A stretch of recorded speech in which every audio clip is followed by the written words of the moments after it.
الحمدللہ رب العالمین والصلاة والسلام علی اشرف الانبیاء والمرسلین وعلی آلہ واصحابہ اجمعین اما بعد اعوذ باللہ من الشیطان الرجیم بسم اللہ الرحمن الرحیم محمد الرسول اللہ والذین معہ اشداء علی الکفار رحماء بینہم۔ اللہ تعالیٰ نے عالم ارواح کے اندر جو مقدس روحیں تھیں، جو نفوس قدسیہ تھے، ان کا مقدر فرمایا کہ وہ حضور نبی کریم صلی اللہ علیہ وسلم کے صحابہ کرام بنے، آپ کی سنگت آپ کو نصیب ہوئی۔ اور صحابہ کرام میں سے سبھی کے اپنے اپنے مراتب ہیں۔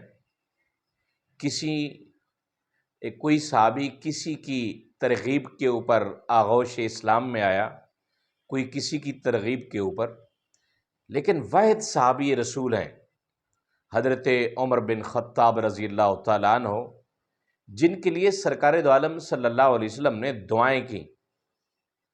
دعا ارشاد فرمائی کہ اے اللہ، عمر بن خطاب یا عمر بن حشام، جن کو ابو جہل کہتے ہیں، ان میں سے کوئی ایک جو تجھے پسند ہو اسلام کو عطا فرما، تاکہ ان کی وجہ سے اسلام کی عزت کے اندر اضافہ ہو۔ اس لیے کہ یہ طاقتور شخص تھے اور نامی گرامی شخص تھے، لوگ ان سے خوف کھاتے تھے، ڈرتے تھے، اور اسلام کے 5 سال ہو چکے تھے اور 39 بندہ مسلمان ہوا تھا۔ اب اسلام کو ضرورت تھی اپنا پیغام پہنچانے کے لیے ایک طاقتور شخص کی، جس کا رعب ہو، دبدبہ ہو، لوگوں کے اندر اس کا اثر و رسوخ ہو۔ تو مراد رسول اور دعائے رسول حضرت فاروق اعظم رضی اللہ تعالیٰ عنہ آئے، جن کے لیے سرکار دو عالم صلی اللہ علیہ وسلم نے دعائیں مانگی۔ مکہ کے اندر ایک اجلاس ہوا، مکہ کے کافروں نے یہ مشورہ کیا کہ ایسا نہ کریں کہ محمد بن عبداللہ اے محمد رسول اللہ صلی اللہ تعالیٰ علیہ وسلم کو مار دیا جائے معاذ اللہ۔ پوری مجلس کے اوپر سکتہ طاری ہو گیا کہ کون مارے گا، اس لیے کہ سرکار دو عالم صلی اللہ علیہ وسلم تو اللہ کے پیغمبر تھے، آپ کے اندر رعب تھا، دبدبہ تھا، آپ سے کفار ڈرتے تھے، آپ کی شخصیت سے، آپ کے نام سے ڈرتے تھے۔ اور حضرت عمر بن خطاب رضی اللہ تعالیٰ عنہ جو ابھی تک مسلمان نہیں ہوئے تھے، انہوں نے کہا میں ماروں گا۔ اب انہوں نے یہ بیڑا اس لیے اٹھایا کہ مشہور و معروف اور پھر قبائلی غیرت، حضرت عمر رضی اللہ تعالیٰ عنہ جا رہے ہیں اور پھر آگے ایک صحابی رسول ملا، بولتے کدھر جا رہے ہو؟ گلے کے اندر تلوار لٹکائی ہوئی، بولتے محمد بن عبداللہ کو مارنے جا رہا ہوں۔ اس نے کہا آپ کو پتہ ہے اگر آپ نے مارا تو اس کے خاندان والے لوگ آپ کے ساتھ کیا کریں گے؟ آپ ان کو مارنے جا رہے ہو، اپنے گھر جاؤ، اپنے گھر کی خبر لو، آپ کی بہن بھی مسلمان ہو چکی ہے اور آپ کا بہنوئی بھی مسلمان ہو چکا ہے۔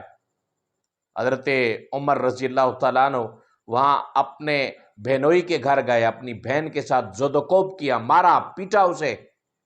جب مار پیٹ جاری تھی تو دعائے رسول نے اندر کھلبلی مچائی ہوئی تھی، جو سرکار دو عالم صلی اللہ علیہ وسلم نے دعا مانگی تھی۔ پھر یہ واقعہ مشہور و معروف، سرکار دو عالم صلی اللہ علیہ وسلم کے قدموں میں گئے، جا کے کلمہ پڑھا۔ کلمہ پڑھنے کے بعد یہ 40 بندوں کی جماعت نفوس قدسیہ حرم کی طرف آئے، اور حرم کے اندر اللہ اکبر کا نعرہ بلند ہوا۔ اور حضرت فاروق اعظم رضی اللہ تعالیٰ عنہ کو اللہ تعالیٰ نے بہت ساری صلاحیتیں عطا فرمائی تھیں۔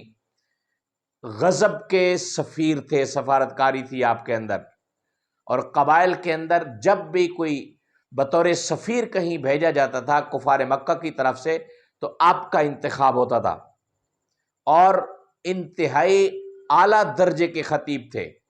گفتگو کا طریقہ بھی اللہ تعالیٰ کسی کو عطا فرماتا ہے کہ جہاں معاملے بگاڑ کا شکار ہوتے تھے، حضرت عمر بن خطاب رضی اللہ تعالیٰ عنہ اپنی خوبصورت باتوں کے ساتھ، فہم و سلیقے کے ساتھ جا کے ان باتوں کے اندر سلجھاؤ لے آتے تھے۔ اور حضور نبی کریم صلی اللہ علیہ وسلم کا ارشاد پاک کہ اگر میرے بعد کسی نبی نے آنا ہوتا تو وہ عمر بن خطاب رضی اللہ تعالیٰ عنہ نبی ہوتے۔ اور حضور نبی کریم صلی اللہ علیہ وسلم کے اوپر اترنے والی کتاب اللہ کی کتاب قرآن مجید، جو حضرت فاروق اعظم رضی اللہ تعالیٰ عنہ سوچتے تھے، اللہ تعالیٰ ان کی سوچ کی تائید میں قرآن کی آیتیں اتار دیتا تھا۔ متعدد آیات قرآنی حضرت فاروق اعظم رضی اللہ تعالیٰ عنہ کی سوچ کے مطابق نازل ہوئی۔ آپ کی حکومت 22 لاکھ مربع میل کے اوپر مشتمل تھی۔ اس 22 لاکھ مربع میل میں کوئی ایسا نہیں تھا کہ کسی مظلوم کے اوپر ظلم ہو، کوئی بھوکا سوئے، کوئی پیاسا سوئے، کوئی یہ کہے کہ مجھے احساس نہیں کسی چیز کا۔